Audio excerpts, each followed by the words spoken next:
As we've started our year in American government, we have explored the creation of the Constitution, and in doing so have touched on the 5 basic principles of the Constitution.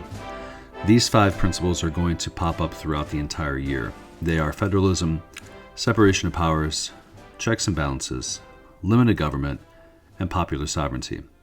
We're going to explore them in more detail as we go through, and we're going to start today by looking at federalism.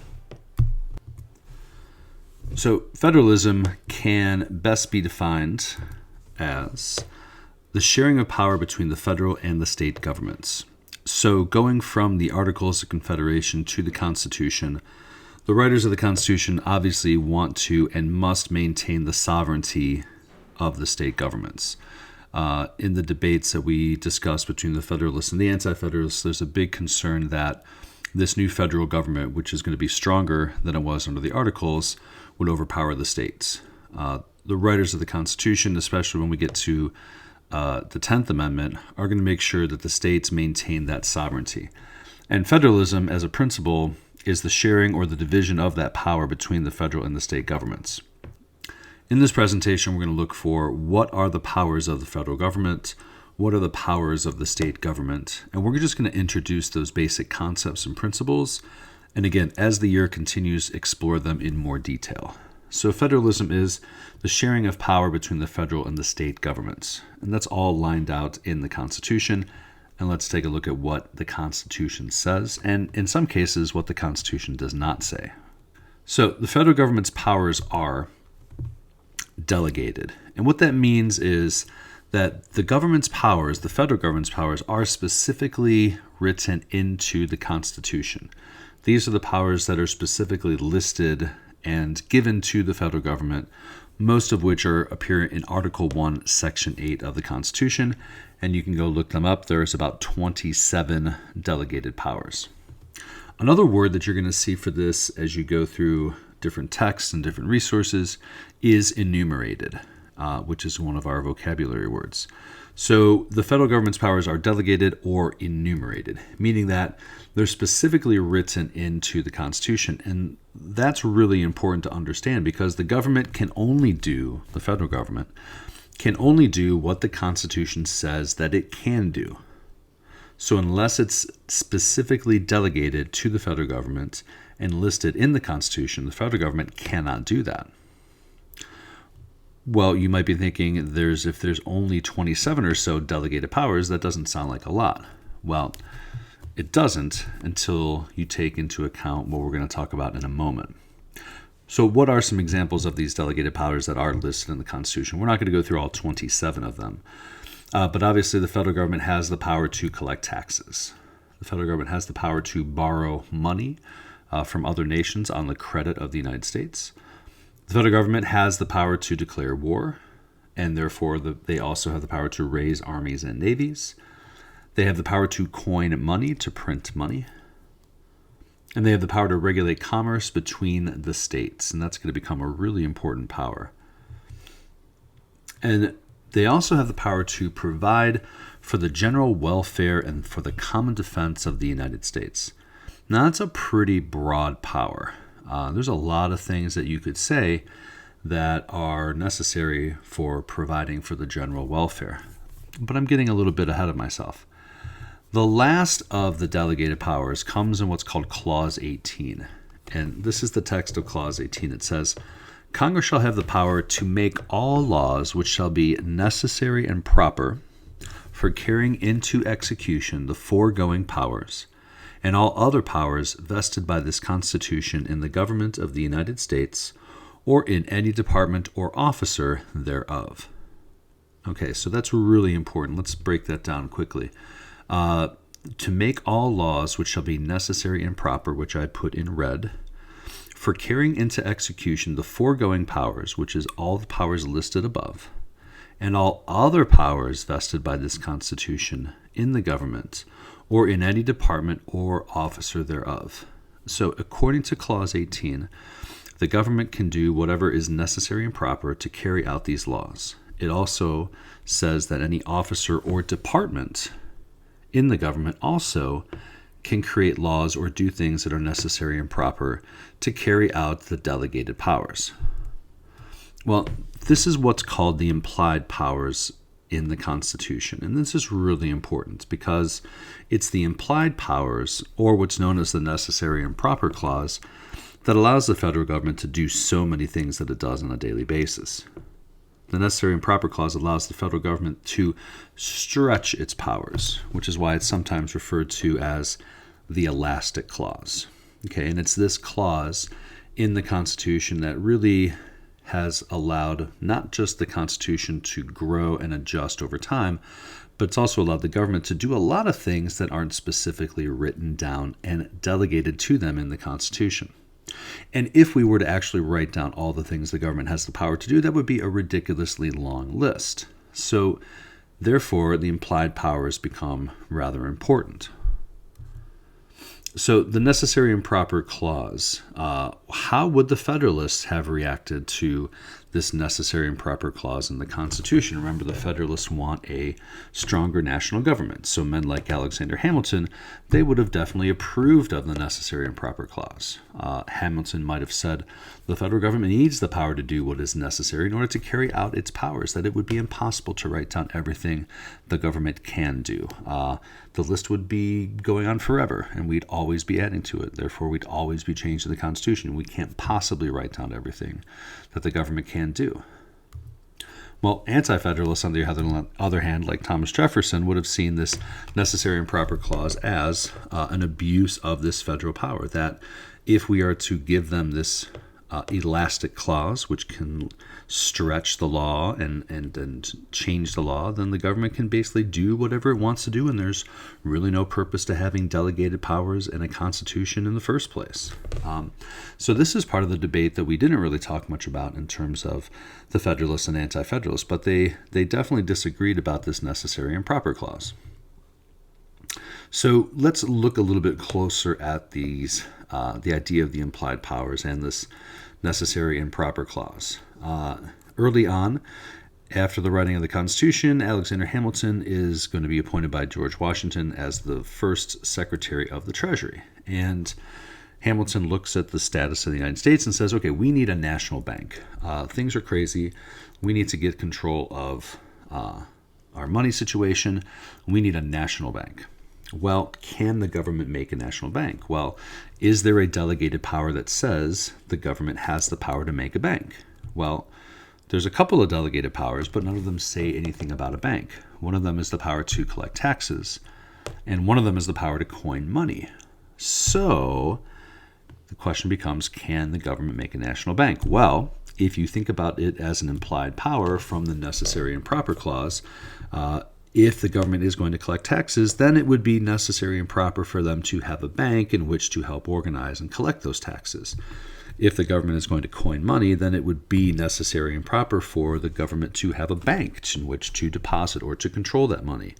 So the United States government Congress creates a national bank under the delegated powers of collecting taxes and coining money, and of course implementing this necessary and proper clause that in order to do these things, we need to have a national bank. So that's kind of how the implied powers work. We'll go into more detail about this in class, but that's the simple example because it's actually going to lead into a very important court case. So obviously not everybody agrees that the government has the power to do these things. So how do we challenge the actions of the government? Well, we take it to court.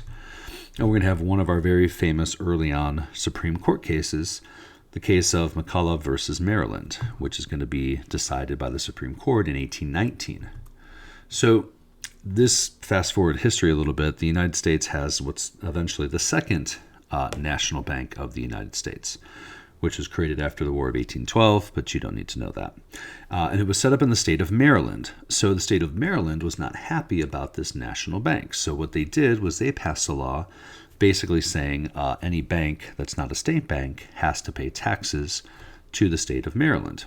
So the state of Maryland decides that they're going to tax the National Bank of the United States. Well, the guy that was in charge of the bank and in charge of paying the taxes, this guy McCulloch, decides he's not going to refuse the tax because it's a federal bank and they shouldn't have to pay taxes to the state of Maryland.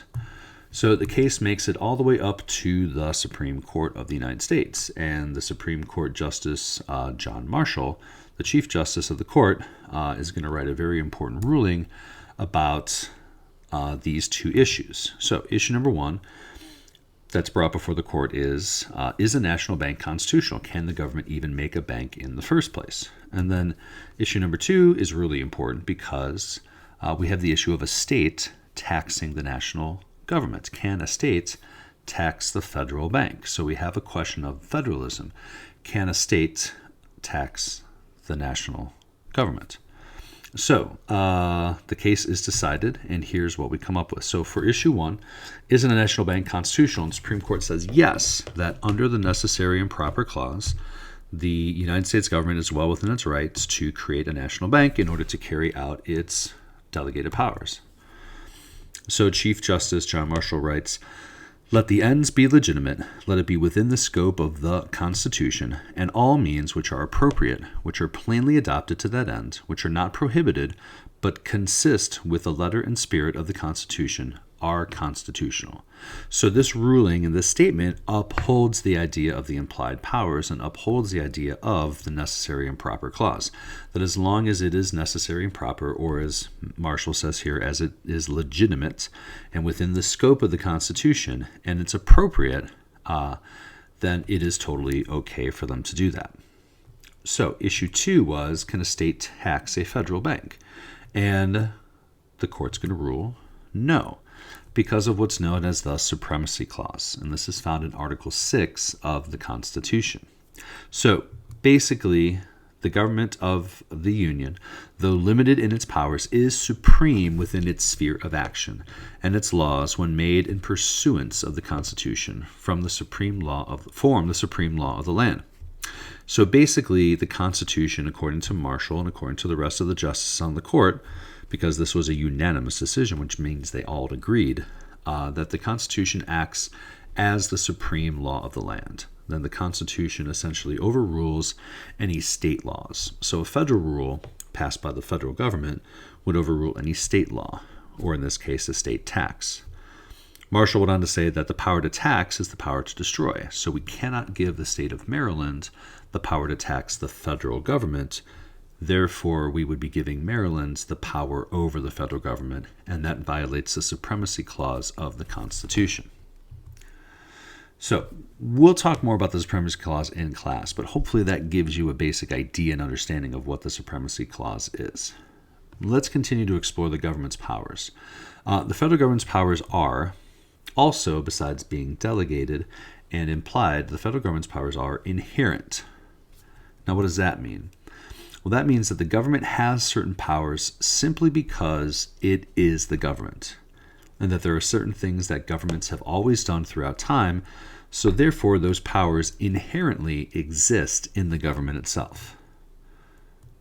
Or another way to say it is that the government's power exists because the government itself exists. That because the government is a government, it therefore has certain things that it can do. Now, these aren't written down in the Constitution. They're just sort of accepted that governments do these things because they've always done these things. So the federal government's powers are also inherent.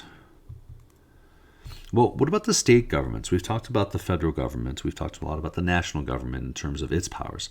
Well, what about the state's powers? Because federalism is all about the division and the sharing of power between the federal government and the state governments. Well, the state government's powers are reserved, and this is where the 10th Amendment is going to become very important. And we'll be getting to the Bill of Rights and the 10th Amendment very shortly. So what does the 10th Amendment say? The 10th Amendment says that the powers not delegated to the United States by the Constitution, nor prohibited by it to the states, are reserved to the states respectively or to the people. Okay, so what exactly does that mean? Well, what that means is that if the federal government cannot do it, and the Constitution does not prevent the states from doing it, then the states can do it. So we mentioned earlier about the delegated powers. If the federal government has 27 delegated powers, those are powers specifically delegated to the federal government. That means that the state governments cannot do any of those things. Now, if the federal government cannot do it, that means that power can possibly be reserved to the states. So the federal government can establish a post office. That's one of the delegated powers. Well, then that's not something that the state of Ohio could do. The state of Ohio can't make a post office. But the state of Ohio can do anything else that's not been delegated to the national government. It'll make more sense as we go forward. Okay. Now, again, just like it would be hard to write down all the powers of the federal government, this is an easy way to make sure that the state governments have lots of power as well. We can't possibly write down all of the powers and all the things that a state government can do. So we simply say that those powers are reserved. The question you always ask is, well, can the federal government do it? If the answer is no, then the states pretty much can do it. So the federal and state government's powers are also concurrent. What that means is that the federal government and the state governments share some powers, that they run concurrently, that they do them together. And some examples of concurrent powers are the power to tax, because you pay both federal taxes as well as state taxes. The power to borrow money, so that's something the federal government and the state governments can do, to establish courts and to enforce laws, and that these are powers that are essential at both levels of government, so both levels have to have them. The state of Ohio could not possibly not be able to enforce its own laws. We couldn't rely on the federal government to do that. We're going to do that ourselves. So these are powers that are shared by both the federal and the state governments, and they're known as the concurrent powers. Some other examples would be to provide for the public welfare, to maintain law and order, to levy taxes, to borrow money, and to take land for public use. So these are powers that are shared by both the national government and the state governments. We call those the concurrent powers. And the federal government's powers are also denied. And there are also powers that are denied to the states. Well, what does that mean? Well, that means that there are specific powers and specific things that the federal government cannot do or cannot exercise, which is found in Article 1, Section 9 of the Constitution. So the Constitution also tells the government, like, here's the things that you can do. We're also going to give you this necessary and proper clause so that you can do what's necessary and proper for those. But here are some things that you most definitely cannot do. And it's not a really long list. The government cannot suspend the writs of habeas corpus. And what that means is that the government cannot prevent you from being informed of any charges against you. So if you're arrested, you have the right to be informed of the charges being brought against you by the government. So the government cannot not do that. Okay, we can't stop that unless in times of war or conflict. I can't remember exactly what the wording is in the Constitution, but during the Civil War, President Lincoln suspended the writs of habeas corpus, and he claimed he was doing so legally based on the language of the Constitution. So Lincoln was rounding people up who were threats to the Union and who were dissidents and throwing them in jail without bringing charges against them and without giving them a trial. Okay, so the Constitution says that we cannot do that unless in times of severe crisis. The Constitution also states that the federal government cannot make any ex post facto laws. Ex post facto means after the fact. This would be if you committed some act or did something, and then a few weeks later the government decided it would pass a law and make that action illegal. The government could not go back and arrest you for doing something that wasn't illegal at the time, but is now illegal. For example, if you were at a party and the mayor was there and you accidentally spilled your drink on the mayor. 3 weeks later, the mayor figures out a way to get city council to pass a law that says it is now illegal to spill your drink on the mayor, and then the police show up at your house and arrest you for spilling your drink on the mayor. That's an example of an ex post facto law. It wasn't illegal when you did it, but later on a law was passed that then made that act illegal.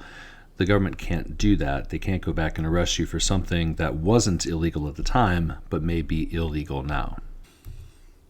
The government cannot award titles of nobility, so we can't make anybody a king or a queen or a duke or a lord or anything like that. And also the federal government cannot tax exports from the states. So if Ohio was going to send steel to Canada, the government can't tax the state of Ohio steel going to Canada. So those are a few examples of the denied powers. There's really not a lot of them in the Constitution. And these were things that the colonies had experienced under British rule. So these were things that they wrote in the Constitution just to make sure that they couldn't be done again. The writ of habeas corpus and ex post facto, those are pretty big deals, though, because it deals with manipulating the law to benefit the government at the expense of the people. And then eventually, when we get through the Bill of Rights is actually going to deny the federal government lots of things.